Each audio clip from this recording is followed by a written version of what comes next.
Hello, good morning, everyone. On this third day of season one presentation from the paper number 103 Literature of Romantics, I choose the topic Coleridge Theory of Imagination. Here is my personal information. Now about the Samuel Tyler Coleridge. He was born in 1772 and died in 1834. He was a poet, philosopher, critic, and also co-founder of British Romantic movement. He was a romantic poet and also known as leg poet. He published his best work, Lyrical Ballads with William Wordsworth, and other Biographia Literaria, Kubla Khan, and Rime of Ancient Mariner are the best work of him. Let's see what is the theory of imagination. So the 13th and 14th chapter of Biographia Literaria deals with the Coleridge theory of imagination. What he defines imagination as power that unifies all experience of thoughts, feelings, reason, and emotion. It was published in 1817, and these two lines, "O Adam, one Almighty is, from whom all things proceed, and up to him written." These two lines is the first line of 13th chapter theory of imagination or exemplastic imagination. These two lines describe that all creation, all imagination first started with God Almighty. What is in this world, water, bird, and all the insects, are creation and imagination of God's mind. He divided the theory of imagination into two sections: primary imagination and secondary imagination. Asmoplastic imagination is not a type of this two imagination, but it's a supreme type of imagination, and he differentiate fancy and imagination. So now primary imagination. Primary imagination is a universal and possessed by all. This first primary imagination, we all have that imagination, that what we hear, we can imagine in our mind unconsciously. It is the power of perceiving the object of sense both in their parts and as whole. Like if I say this is a water and this is a lion, in our mind we can imagine, yes, here is a water, how it looks, how it shaped, lion, how it look, how it shaped. And if I say there is a lion in the jungle, so you all can imagine and relate that there is big trees and lion in the jungle. Then this is a primary imagination which unconsciously we imagine our mind. Secondary imagination is a typical attribute of the artist and chief source of all poetic creation. This imagination is a bit high imagination that is not unconscious, that is conscious. That if we want to write a poetry, we have to think about it. We have to think about words, how we can arrange the words. This is a conscious imagination, and it is most we can see in artists and poets. It is a conscious use of the power of imagination which is more active than the primary imagination. I already said that. Now, as in plastic imagination, this is a supreme level of imagination. It is an ability to shape dissimilar elements concept into a sense. Like if there is so many things, different things, we can collect all these things in our mind and make a something beautiful or a sensible thing. This kind of imagination mostly we can see in scientific based persons, and this high rated minded person, we can see that. Second, imagination with its plastic states reshapes objects of the external world and makes them more artistic and beautiful. This is not a imagination that we can attach with secondary imagination or primary imagination. This is a high level of imagination. In that imagination, the secondary imagination, the shape or the trace of plastic of secondary imagination, we have to pull out, and then what we see under this secondary or primary imagination, it is called asmoplastic imagination. The plastic of the imagination we have to open up. Then after this, fancy and imagination, so many poets and philosophers describe imagination and fancy in similar words and similar manner, but Coleridge wants to define that fancy and imagination are two both different things.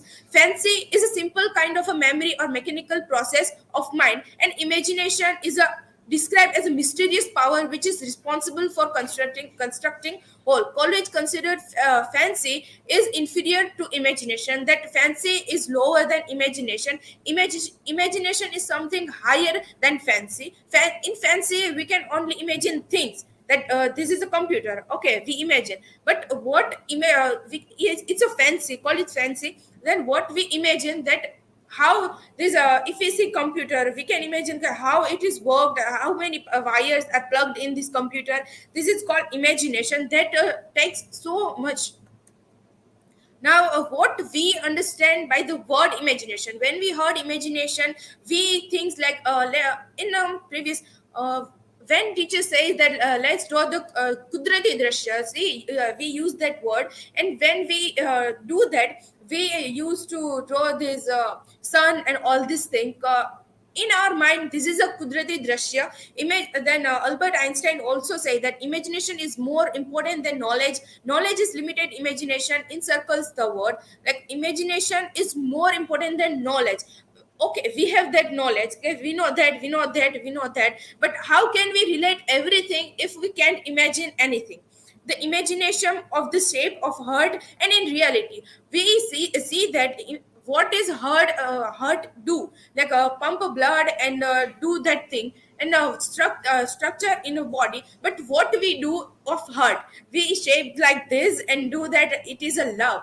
But it's not in reality heart feel anything. It is our mind that feel everything. So in imagination we make this heart structure in a very different manner. Now painting of nature, imagination of God, it is a best imagination of humankind, or I can say that, cause God is a something central thing from which we are connected to.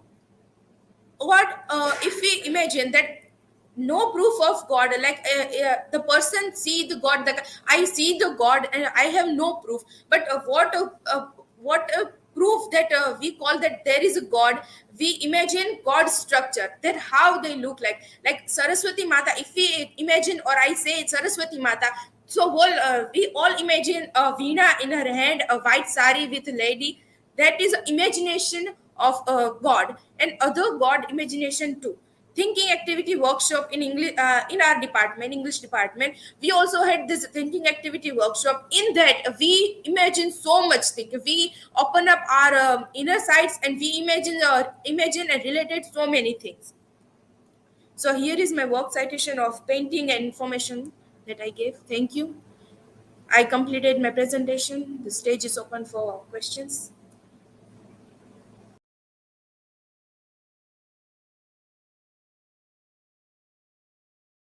Yes, Pooja. Yes. You believe that imagination is important than knowledge? How? Yes, of course. I say imagination is better than knowledge. I totally agree with Einstein. Because if we can imagine anything, if we have so many knowledge, we have so many different dots. But if we can't imagine the thing, that how we can connect it, so it really meaningless thing. So imagination is a important thing. If we can't imagine a thing, like a person, I forgot his name, but he imagined in his he dreamed and imagined this machine, silai machine, we call that silai machine. He imagined, and after that he everything structured and do this thing, and that's why we can wear these clothes. So imagination is more important than knowledge. Yes, other.